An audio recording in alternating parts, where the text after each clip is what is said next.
Hello, and welcome to today's webinar, The State of 911, hosted by the National 911 Program. My name is Dane, and I will be the moderator for today's session. This webinar series is designed to provide useful information for the 911 stakeholder community about federal and state participation in the planning, design, and implementation of next-generation 911 systems.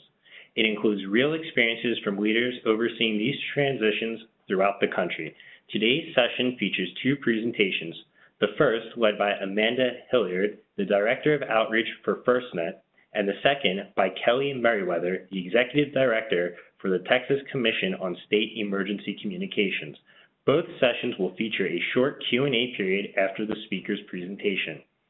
For more information on future National 911 Program webinars, or to access the archived recordings or learn more about the National 911 Program, please visit 911.gov. Feedback or questions about the webinars can be sent to National 911 Team at mcp911.com. If you are experiencing difficulty with the WebEx application, please call WebEx Technical Assistance at 1-866-229-3239 and select option 1. Please note that all participant phone lines have been put in a listen-only mode, and this webinar is being recorded. To ask a question of our presenters, feel free to take one of two actions. Using WebEx's chat feature located on the right-hand side of your screen, enter your question at any time during the presentation and it will be entered into the queue. Or to ask your question live, use the raise hand feature to request your phone line to be unmuted, and you will be called upon to ask your question. With that, I would like to introduce Ms. Lori Flaherty, Coordinator for the National 911 Program. Lori, please go ahead. Thanks, Dane. It's my pleasure to introduce Amanda Hilliard, who's going to give our first presentation today. As Dane mentioned, Amanda is the Director of Outreach for the FirstNet program. Just a little bit about Amanda. She joined the FirstNet program in January of 2014 as its Director of Outreach, and in this capacity, Amanda oversees FirstNet's education and outreach efforts with the public safety community all across all levels of government. Before joining FirstNet, Amanda worked at the Department of Homeland Security in the Office of Emergency Communications. She most recently served as the OEC Partnerships Branch Chief, overseeing the office's engagement with key stakeholder groups at all levels of government, such as SAFECOM, the National Council of Statewide Interoperability Coordinators, or NCSWIC, and the Emergency Communications Preparedness Center, or the ECPC. Amanda, the floor is yours.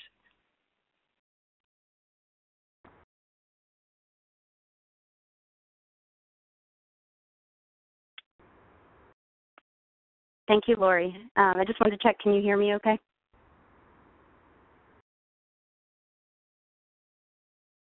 I can hear you. All right.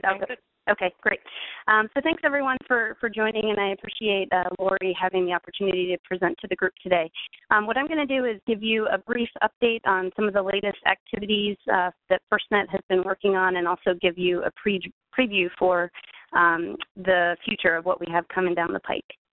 So with that, if we can go to the next slide, please. So the FirstNet's mission is to ensure the build, operation, and maintenance of a nationwide public safety broadband network. One of the differentiations that we plan to bring to public safety that they don't have today with commercial networks is ensuring priority and preemption during emergencies. So today, often when a large emergency happens, networks become congested, and public safety doesn't have access to those commercial networks and critical data that they need. So really that's the goal of FirstNet, to bring mission-critical data initially to the public safety community. If you can go to the next slide, this shows the vision for FirstNet. In our current state, we have public safety using mobile data terminals, smartphone devices on commercial networks for non-mission critical data, non-mission critical voice, and of course relying on land mobile radio for mission critical voice. If you can click, the near-term vision for FirstNet is to make mobile data a capability that is focused on public safety and that they can rely on. So you see on the left-hand side, we would show the mobile data terminals, smart devices running on the FirstNet network, offering mission-critical data to public safety and non-mission critical voice. We expect that public safety will continue to rely on land mobile radio for that mission-critical voice in the near term. In the longer-term vision, if you can click, when the technology and the trust of public safety allow it, we expect that mission-critical voice would be part of the FirstNet solution, whether through a hybrid solution with Project 25 or eventually running entirely on long-term evolution. We don't have a good sense yet of timeline for this longer-term vision, so we're continuing to encourage the public safety community to invest in those land mobile radios. But our ultimate goal, again, when public safety allows for it, the standards are in place, would be to offer that mission-critical voice. Next slide, please.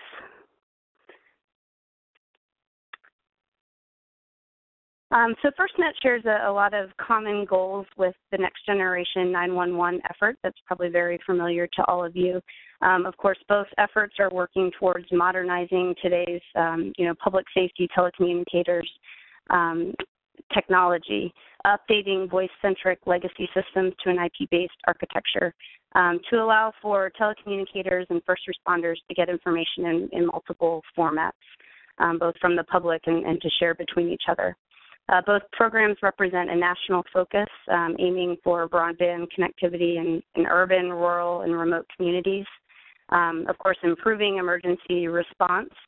And both efforts really require significant planning and governance to ensure successful deployments. And I'm going to talk a little bit about our effort on that and hopefully your participation in that effort. Next slide, please.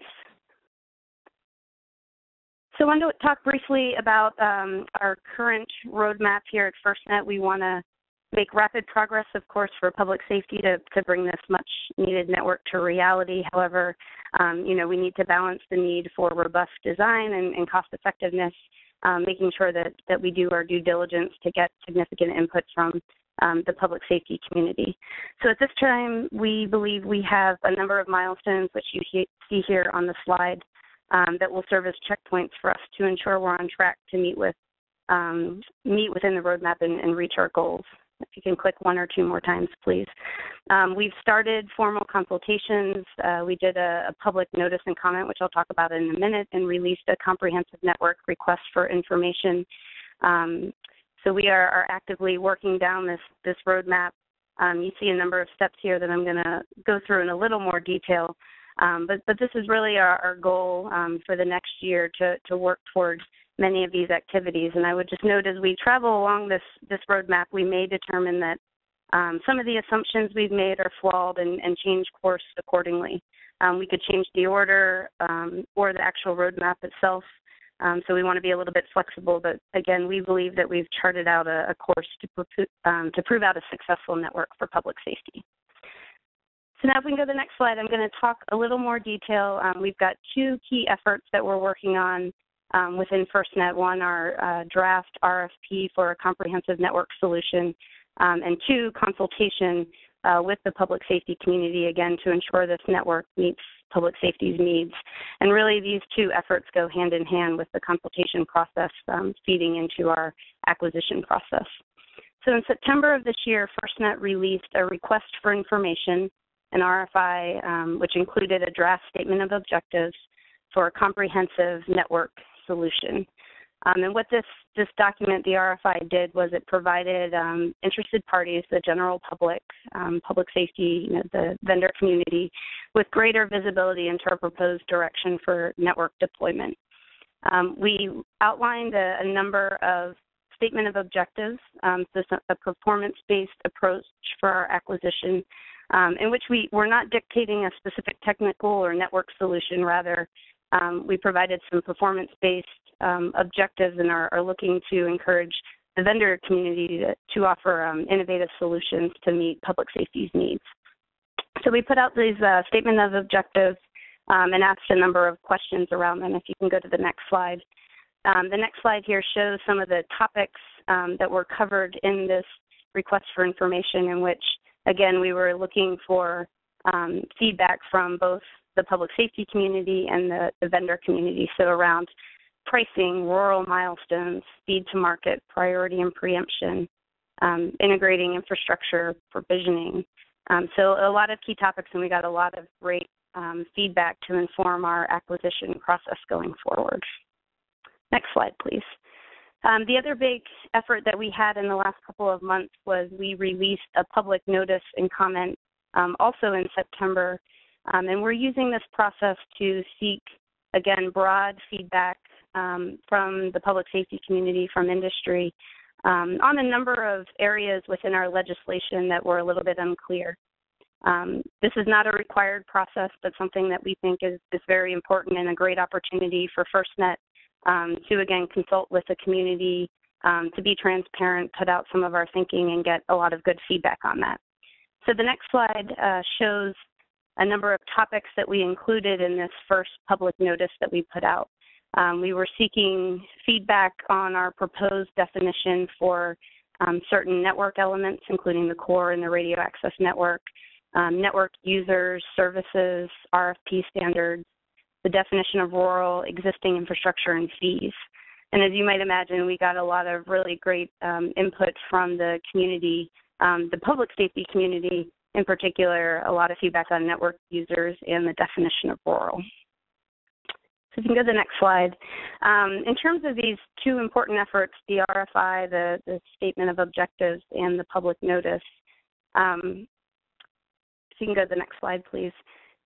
We got over 120 responses to the RFI, and a lot of really good feedback, again, from the public safety community and from the vendor community. We got over 60 responses to the public notice and comment. And as you can see here on the slide, questions or comments came from state and local governments, major public safety organizations, and of course some private sector parties and trade associations. So we've been spending a lot of time, our team, going through this feedback on both documents. The RFI responses are confidential. The public notice responses are available on regulations.gov if anyone is interested in going and reviewing them. But you'll be hearing more about the information that we collected and how we're incorporating that into our draft RFP, as well as future network policies. So if we can go to the next slide, I'm going to change gears now and talk a little bit about our consultation process, which, as I mentioned, the RFP and the consultation process being our two primary activities right now at FirstNet. The legislation that created FirstNet requires us to consult with all 56 states and territories through a state single point of contact, or SPOC. And it specifically lists out these topics you see here on the slide in which we must consult with the states on. So construction of a core and radio access network build-out, placement of towers, coverage, hardening, resiliency, assignment of priority, selection of secondary users, and training needs of local users. So I'm going to talk more about the state consultation process. We have the public comment process, which I just mentioned to you. We went through our first one. We will likely do another public comment notice on other topics in the future, as well as leveraging public safety expertise. We have a public safety advisory committee and are frequently meeting with many of the public safety associations to, again, consult on the topics you see here on the slide and other areas to get feedback as we plan for the network deployment. So the next two slides, I'm going to talk specifically about the state consultation process. If you can move to the next slide, please. And I'll talk about it in terms of the top lane you see here is our acquisition process, which I just talked a little bit about in terms of the RFI and our development of a draft RFP. The bottom lane here you see in terms of stakeholder input. So we're doing a lot of outreach and education events, meeting with our Public Safety Advisory Committee and others to get feedback. And then the middle lane, you can click through that, really maps out this state consultation process that we have that we're just starting to work through. So right now we are working to meet with the states and territories to discuss users and coverage and outreach. And those meetings that we're doing and the feedback that we're gathering through those are feeding into our RFP development. Following that, we will be having a data collection effort with the states to collect some information in terms of users and coverage needs, which will be led through the SPOCs, and then we will have another meeting or meetings with each of the states to talk through, the findings, what users they're looking at, the numbers, some of the coverage needs. And that information, as you can see, as we get further in the RFP process, will inform our evaluation of proposals to select a partner or partners. And then you can see after the top lane, we get through this RFP process and award a partner or partners to help build this network. We'll be at a good place to develop a state plan in which we'll have cost information and more specifics on coverage and build out within a state in terms of the radio access network. So at that point, we would have a draft plan. Again, we would have a meeting or meetings with the state and the public safety community within that state to discuss and review it, and ultimately get at a final state plan, which will go to the governor for signature and the opt-in or opt-out decisions. You can see here on the slide, we expect that this consultation process will continue well beyond the state plan. As we get into network implementation, we would continue to consult and work closely with the public safety community in each state. So the last slide I have here in terms of consultation is just a status of where we are with each of the 56 states and territories.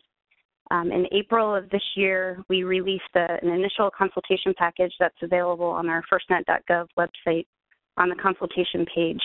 And we asked each state to submit some information to us in terms of, governance for communications and broadband decisions, the outreach they've done, what kinds of stakeholders they've been engaging, if they have information, how is public safety currently using mobile data. So we asked for a number of documents and information from each state, really to help them prepare for a FirstNet consultation meeting and to prepare FirstNet for an engaging meeting with the state. So to date, 34 states and territories have submitted their materials back to us, indicating they're ready to meet with us. 8 states we have held their initial consultation meeting again to talk about users, coverage, and outreach. Those are the states in the dark blue. And then we have 12 more meetings scheduled to date. That's the light green. And we'll be working to schedule the rest of the states that have submitted their package. If your state is one that we haven't gotten the package in yet, we are in close contact with every state and territory. We have monthly calls with all the state single points of contact. So, we expect and know that many more packages will be coming in soon, and we'll be continuing to schedule these meetings throughout 2015. So I would encourage you all to, again, to get engaged with your SPOC. We are encouraging the SPOCs to include the 911 community in these consultations. I've been to a couple of the meetings and have seen 911 representation there, so that's been really great. So in terms of just the last slide, how you guys can stay involved with FirstNet activities. One, I, again, appreciate everyone being on the call and your interest in learning more about FirstNet here today. I would encourage you, if you're not familiar with your state's single point of contact, to get to know that person.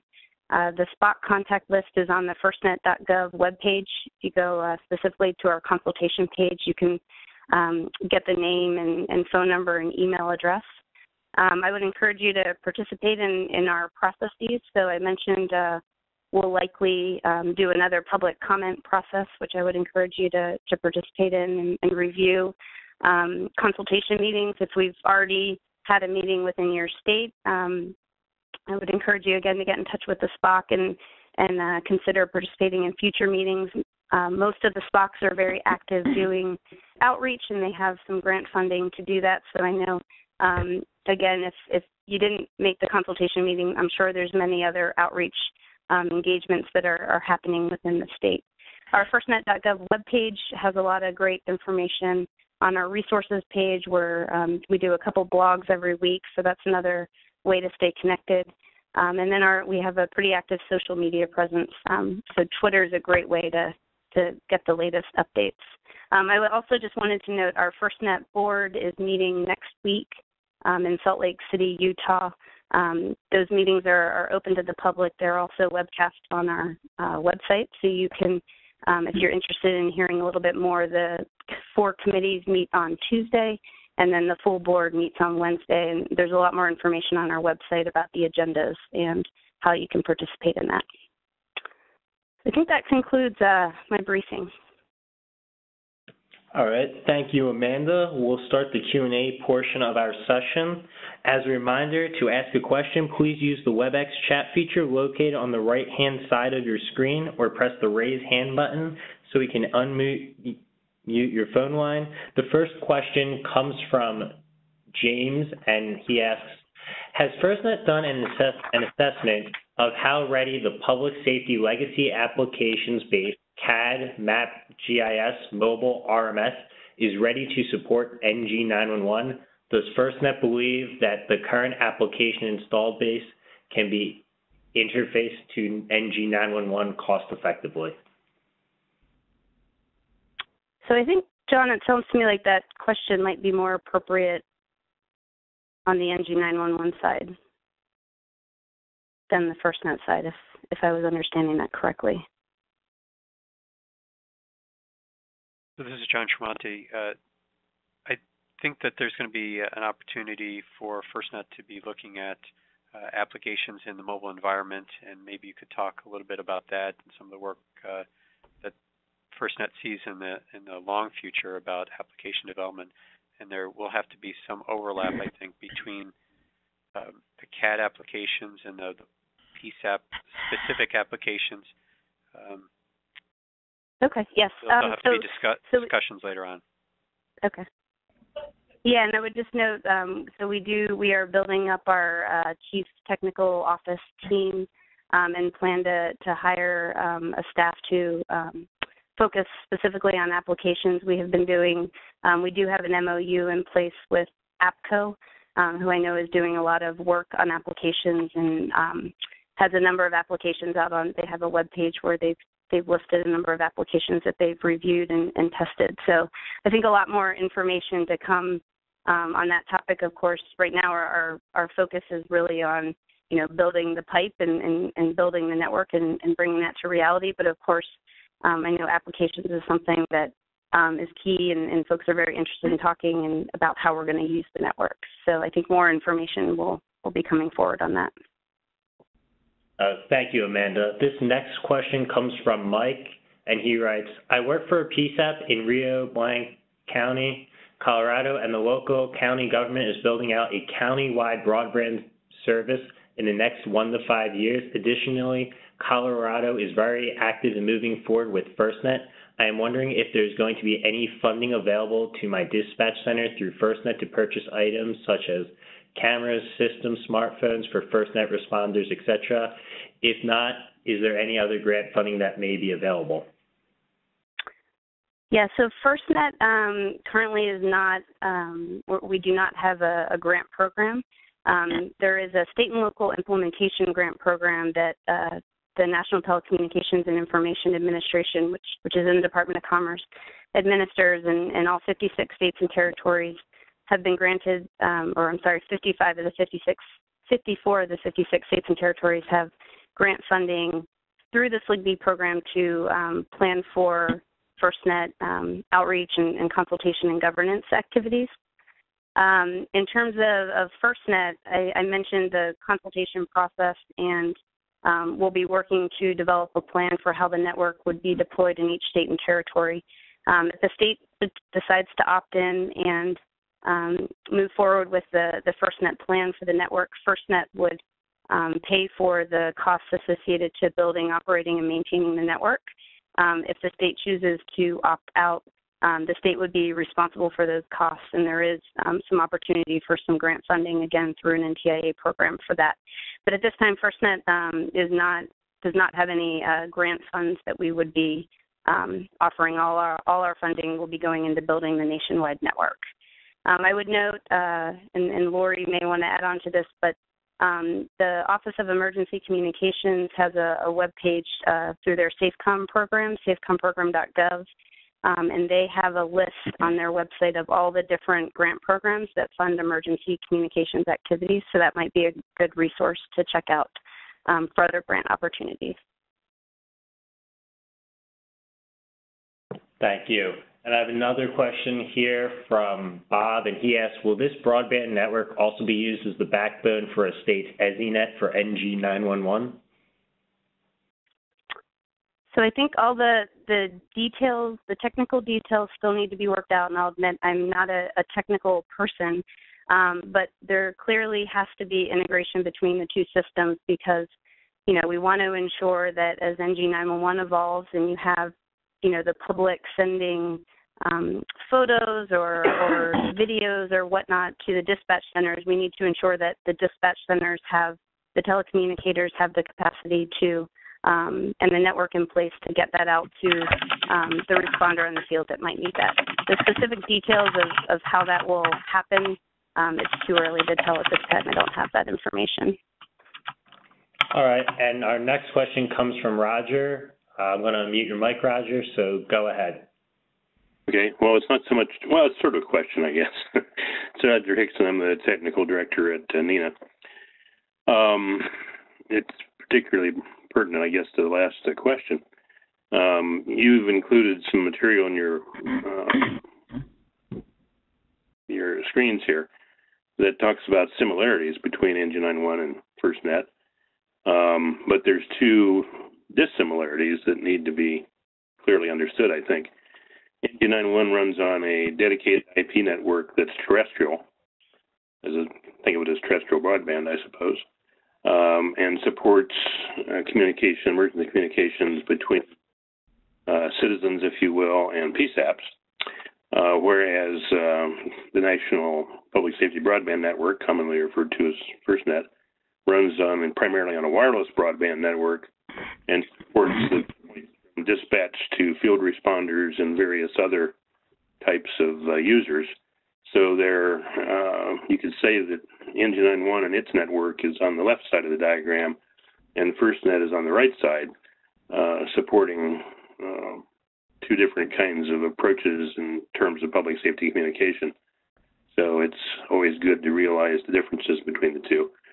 So in terms of, will FirstNet support NG911? Well, it's not intended, nor is NG911 intended to operate on FirstNet. So it's two different things that are coordinated together. Thanks for those comments. That's helpful. And I think one of the things we sort of had on our to-do list, I know we need probably need some more materials to help with that messaging a little bit better. So I think that's something we'll work. We have both, we have NENA, APCO, and the National Association of State 911 Administrators on our Public Safety Advisory Committee.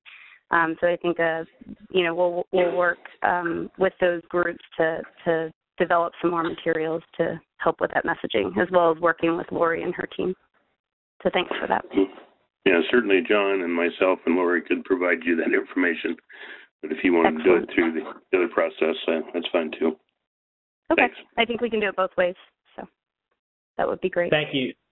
Thank you again, Amanda, and thank you, Roger. At this time, I'd like to turn it back to Lori to introduce our next speaker. Lori? Thanks, Dane. So next, we are really lucky to have Kelly Merriweather with us. She's the Executive Director of the Texas Commission on State Emergency Communications, which is the state agency responsible for overseeing and funding the statewide Regional Planning Commission's 911 program, as well as the Texas Poison Control Network. It's the agency's mission to maintain and enhance high-quality emergency communication in Texas. Their philosophy is to carry out their mission through transparent and inclusive collaboration with all stakeholders. Kelly is also a member of the National Association of State 911 Administrators, or NASNA, and also serves on the Texas A&M University's Internet Technology Evaluation Center Advisory Committee, as well as the Texas Telecommunicator Emergency Response Task Force Advisory Board. Kelly, thanks so much for being with us today, and the floor is yours. Thank you, Lori. I appreciate that. Can you hear me? Thank you, Lori. Ma'am. I appreciate that. And I'm really happy to be able to share what our agency is working on here in Texas. My presentation is about the state-level ESINet project currently underway at the Commission. But there's also several regional ESINets across the state that are also in various stages of planning and implementation or operation. North Central Texas area, the Greater Harris County area serving Houston, as well as the San Antonio and Austin area districts, to mention only a few, are currently implementing regional ESI nets. We really appreciate their early adopter efforts and for helping lead the way. But today I'm going to talk about our program's state-level ESI net. Next slide, please. I wanted to start off by first sharing some of Texas demographics with you. The Texas 911 landscape, as you can see, is vast and complex. We're the largest state in terms of, we're the second largest state, sorry, California. We're the second largest state in terms of population and geography. We have an international border with Mexico and proximity to the Gulf of Mexico and Gulf Coast, and those both pose inherent risks to our security and for disasters. Likewise, the organization and administration of 911 service is also somewhat complex. There are 75 911 entities that oversee and fund and provide 911 service in the 587 PSAPs in the 254 counties. And on top of that, there's 3 different types of 911 entities. So you get the idea that things can get pretty complex in terms of coordination, funding, and interoperability. The point of this slide is not that Texas is big, but that it is uniquely diverse, as are all states, regions, counties, and local jurisdictions like y'all's. We work hard, like our vision statement said, to ensure that we include everybody and that our next-gen 911 approach supports the continuation of our diversity and to support how we're currently structured and not the other way around. We don't want technology driving us, we want to drive technology. Next slide, please. And just real briefly, this map illustrates the existing organization of the 75 entities. 1/3 of these are in our program, and that's 80% of the land mass and 20% of the population. But 2/3 are autonomous of my program and are listed as the districts here. Our program is the regional planning commissions. But we do all work closely together and collaborate on lots of projects such as statewide implementation of wireless and VoIP and responses to the FCC and things like that.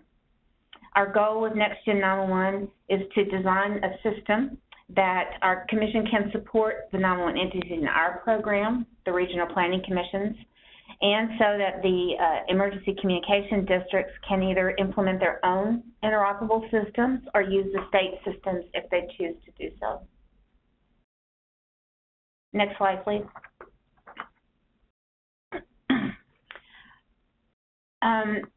Want to talk a little bit about our master plan. A very wise man once told me that if you don't know where you want to go, you will never get there. And that is very true. And we realized really early on that we needed a comprehensive plan for implementing NextGen 911 so that we could chart our course and hopefully stay on course. Originally, published in 2010 and updated in 2014, our master plan is to communicate the vision of Texas NextGen 911 system to our stakeholders and to inform and engage them in its development and deployment. It's been formally adopted by our Board of Commissioners and will be updated biannually in alignment with our state strategic planning and budgeting process. Next slide, thank you. Texas Master Plan identifies the end state of our system, and it presents a uniquely Texas perspective of its functionality, management, operations, and everything you see listed here on this slide, as well as a high-level transition plan to lay out our different 3 phases. We'll talk about the next-gen vision diagram here shortly. Next slide. Subsequent to our first plan, and in 2011, the Texas Legislature authorized our commission to implement a state-level ESI net, and also under this legislation, they required us to establish an advisory committee, and that was very good advice. This committee has been extremely helpful and useful as we begin to roll out our state-level ESINet, and so that we can make sure that we vet everything we're doing through that committee and make sure that everybody understands what's going on and has the opportunity to provide input and collaborate and help make collective decisions as far as the 911 ESINet goes. Next slide. But before any of these things happened, we had already begun planning. The CSAC requested and received some funding planning all the way back in 2008 and 9. We have been planning with our stakeholders since then, and we have participated in a couple of pilot projects, to name only 2. We've done other things than this, and all of our work is available on our website. But 2 pilot projects of importance are our GIS data for NextGen 911, I3 GIS data that we worked on with Texas A&M several years ago. That was the first time we had the opportunity to see what it would take to align and identify overlaps and gaps in PSAP boundaries. So that was very interesting. We learned a lot from there. And then we also learned a lot in our Enhanced 911 grant project that we did with the grant from NHTSA. That project was to implement a limited feature I3 ESINet and a state-level Enterprise Geospatial Database Management System, or EGDMS. The GIS project was a real success, and we've been able to use it to base our current EGDMS project on. The ESINet project, however, was not successful in the first office application in reaching the goal, but we really consider it a success because we learned so much from it. We've benefited from the lessons learned and are leveraging our experience in our current projects. That information is also on our website. Our key takeaways were to start early on data. That will take you a lot longer than you probably think, and it is critically important in the NextGen 911 routing. So I would encourage an early start date on that. And then NG 911 and ESINets, we came to realize that these are really IT projects, and that is a lot different than the legacy 911 projects that some of us have been used to. And so me and my staff had to quickly learn a lot about formal IT project management, and procurement, RFPs, scopes of work, negotiating deliverables-based contracts as opposed to managed service contracts that have been traditionally used. So those are our key takeaways from our past work. But that's all history on how we got here. And I want to go to the next slide and talk about where we are now and our current ESINet project. The Texas NG 911 system will truly be realized with the implementation of a state-level ESINet that will connect interregional ESINets and individual PSAPs. It will be an interconnected and interoperable system of local, regional, and national, ultimately, emergency services network.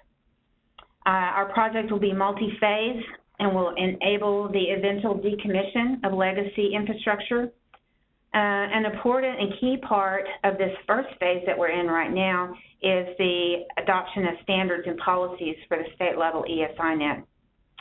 And that's helping us get off on the right foot so that everybody through the committee has understanding of how we're designing our ESINet and what we're doing, and so they can plan accordingly. In the final phase, in a few years, the full potential of our state-level ESINet would be realized when emergency call traffic is completely migrated onto the ESINet. Next slide, please. Like I said, the implementation of our project is planned in 3 phases over 6 years. We are in the 2nd year of the first phase. In phase 1, we are using our existing MPLS alley network to serve as the state-level ESINet backbone. During this phase, we will also enable texting as a first office application to facilitate the implementation of texting in a consistent manner across our state program. Prior to all this, we will be working on technical requirements and IT policies and procedures, as well as the standards work that I mentioned for GIS, security, NG 911 standards, and PSAP interoperability. Our official outcome performance measure for this phase 1 project is to connect 80 PSAPs to the state level ESInet. So that's 80 of our 300 PSAPs. That's the target. Next slide, please. Okay, so this eye chart is not a detailed technical design. It's a logical design. We will develop detailed designs as the project proceeds, but I think this is a very informative vision type diagram. And you can see that on the left-hand side, the carriers, the service providers are all over there. The dashed lines represent today's legacy TDM. The solid lines represent future IP connectivity. And with the ESInet, carriers will connect to regional ESInets and the state level ESInet. And regional ESInets may be connected to one another. As I mentioned earlier, there are some 911 entities that are pursuing these regional ESInets right now. And regional ESInets will play a key role in the overall Texas NG 911 solution. And we will plan to start interconnecting the state and the regional ESInets that desire to do so in phase 3 of our project. Next slide, please. So where are we right now? Progress to date. In the last biennial legislative session here in Texas in 2013, we were appropriated $12 million in 911 funds for a next-gen 911 implementation.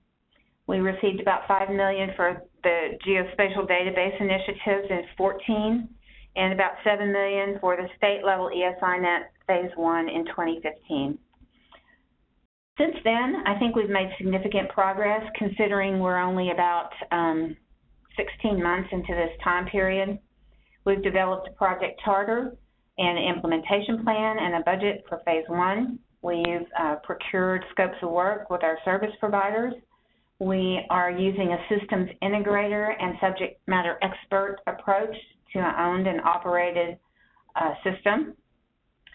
Our advisory committee has established subcommittees to work on the standards, and information gathering is underway for the technical and functional requirements. We've also have a couple of related projects that tie into the state level ESInet, and like I said, they both have to do with data and data preparation. So we have contracted for EGDMS and the work to prepare the data for the transition from ALI to LVS.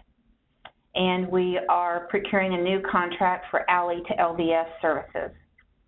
We're also working with the TCC providers to connect to our MPLS network to support and facilitate the implementation of text to 911 for the regional planning commissions. Future phases 2 and 3 are planned over the next, or right now we're planning them over the next 2 and 3 biennium. So we're always planning, we're always looking ahead while we also are implementing, and so the planning really comes into play. You really need to have a good sound roadmap and know exactly where you want to go and how you want to get there, because it comes in handy when you have this ongoing rolling need to plan and implement, plan and implement, plan and implement, and in between get funding. So in conclusion, you know, on the next slide we have, there are a lot of benefits that you see here, and Nina has talked a lot about the benefits of Next-Gen 911, but specifically we see the benefits of our state-level ESInet as facilitating the implementation of text, enhancing redundancy and backup capabilities, improving interoperability and data sharing, especially for transfer of calls, and allowing us to realize efficiencies through network solutions and the retirement of legacy technologies that wasn't possible before. And that's what's going on at the Texas 911 Commission. I'd be glad to answer any questions as time allows, and you can also feel free to reach out directly to me. And like I said, all of our next-gen reports are on our website. So thank you. Thank you, Kelly. We'll start the Q&A portion of our session again. As a reminder, to ask a question, please use the WebEx chat feature located on the right-hand side of your screen, or press the raise hand button so we can unmute your phone line. Our first question comes from Roger, and he asks, will the Texas Regional EZNets run the NG911 applications, or will NG911 be on the state-level EZNet? Roger, either one is our vision, that regional ESINets can procure, own, and implement their own core functions, or they may just be a pure state-level ESINet with no core functions and obtain the core functions from the state-level ESINet. And that's how we have envisioned doing it. So both. Do we have any other questions at this time? Thank you again, Kelly. And at this time, I'd like to turn it over to Lori. Do you have any closing remarks? At this time, I'd like to thank today's presenters, Kelly and Amanda. This concludes today's webinar. We appreciate everyone's participation. An archived version of today's webinar will be available on 911.gov. The next seminar is scheduled for Thursday, February 5th at 12 noon Eastern Time. We hope you will be able to join us. Thank you and have a great day.